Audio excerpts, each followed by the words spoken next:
Sa loob ng bahay, walang kamalay-malay si Anton. Nakausap na ni Kuya ang kanyang ama sa confession room. Kuya, ako si Roy Vinson. Anak ko si Anton Vinson. Kamusta ka ngayon? Okay lang ako. Okay ang Christmas. Of course, without Anton. Anong pakiramdam nun, Roy? Malayo ka sa anak mo. Hindi ako nasanay. Every time kasi nag-uusap kami sa gabi, pag nagkikita kami, kaya namimiss ko yung ganun niya sa akin. Tsaka yung akap niya sa akin. Malambing na bata kasi si Ton. Kaya sa edad niyang yan, pupuntahan ako sa kama, tapos sinakap ako. And say, I love you pa. Paano mo siya i-describe bilang isang anak? Masuno rin siya. Pag sinabi ko naman, sinabi ng mama niya, ginagawa niya. Parang father and friend ang turing namin dalawa. Yung papasalamat ako na yung attitude niya nagbago. At least determined siya ngayon. Proud ako sa ginawa nila. And PBB, proud ako sa ginagawa niya sa mga bata. Ang mga attitude nila, inaano mo eh. Yung dinidirekta mo. At nararamdaman nila na mali sila. Conscious ka sa magiging ugali ng mga bata. Kasama niyo ako para gabayan ang inyong mga anak habang sila ay nandito sa pangangalaga ko. Kaya maraming salamat din sa tiwala ninyo. Sulitin mo ang pagkakataong ito na kayo ay magtitamo. Anton, Yeah. may isa ka pang regalo na matatanggap.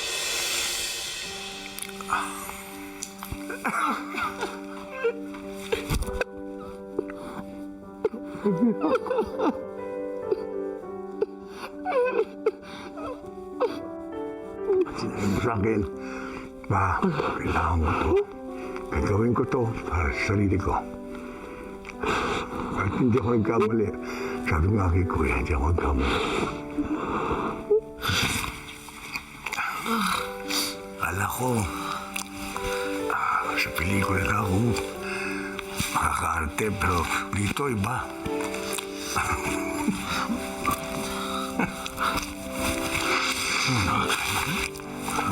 Ito? Abo ka.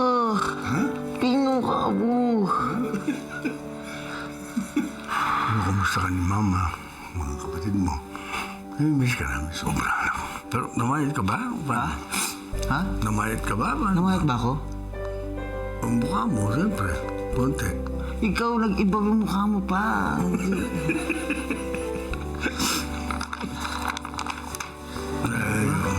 Ngayon pa, gabi dito. Dami nangyayari. Ay, Maganda yung nangyayari dito. Talaga? Oo, kumain kami. Dami namin kinakain. Tapos, mas ginagawa ko rin yung kama ko. Mas tinutubig ko rin yung kama. oh. Sabi ko, marami ka Mas inis ko na yung, oo nga eh. Hindi, talaga. Tama nga lang Alam yung ko. timing eh. Sabi ko, palagi ko mas tama si Tondon. Oo, sabihin mo sa kanila, Power, na okay lang ako dito. Oo. Masaya lang ako dito. Okay, basta. Basta, nakahanda na yung steak sa labas pa. Oo, anytime. Teka. Oo. Sobrang saya po sa feeling nung nakita ko po si Papa talaga. Kasi walang araw na hindi kami magkasama, Kuya. Walang araw na hindi kami magka-call. Kaya sobrang saya ng Christmas ko, Kuya. Saya sa akin to. Oo nga, no? At least may madadala ako. Anton, magpaalam na. Nakisit. Makita rin tayo balang araw. Siyempre, sandali ka na lang dito.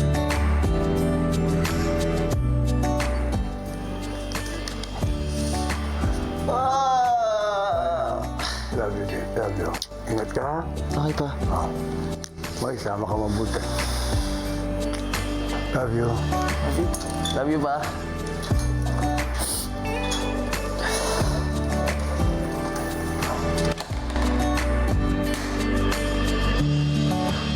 Mahalaga po talaga sa akin nung nakita ko po si Papa, Kuya. Naging strong ako at hindi na ako mag-overthink pa. At ayun po, Kuya, sobrang nakatulong po sa akin yung tatay ko.